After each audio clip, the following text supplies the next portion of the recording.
Hello, this is Roland. Welcome. Today, I just want to talk about a couple of items that I think are important. First of all, about prayer.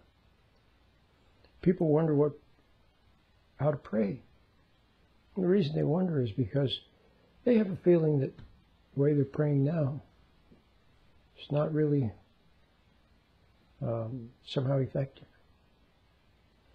Well, the way to pray begins with a certain state of the soul. Before you have the right state of the soul, you can't pray. Or you can pray, but it'll just be words, empty words. And that's what most people do. In fact, you go around the world. All the different countries, they all have some form of prayer.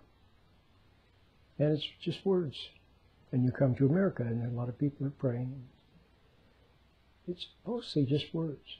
There was a writer, an American writer who lived, I think it was about 100 years ago, I may be wrong.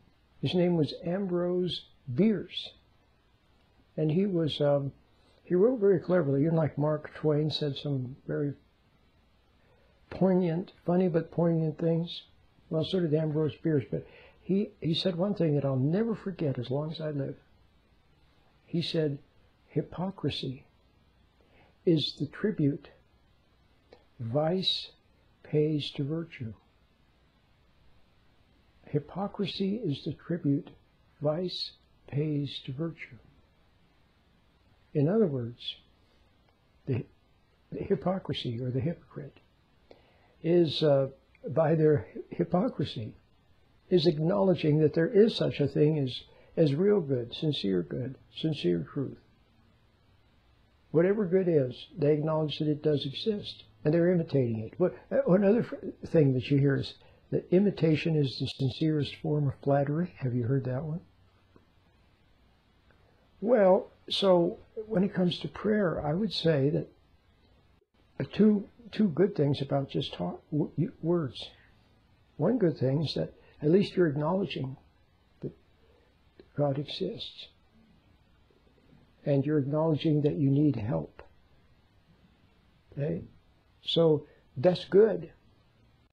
But it would be the ideal prayer is one where your soul has the right stance.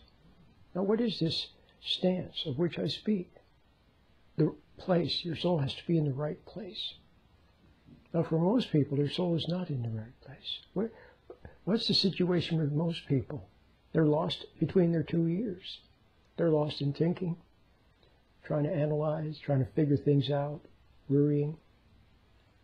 They're lost in reliving the past, worrying about the future, planning and scheming, setting goals. Or they're lost in fantasy, thinking fantasy of romance or revenge. That's usually what it comes down to. Fantasies of romance or revenge. So there they are, lost in that. And then they have an assist. They get help in remaining lost between their two ears. They get help from video games, music, movies, marijuana, drugs, alcohol. See, what are all those?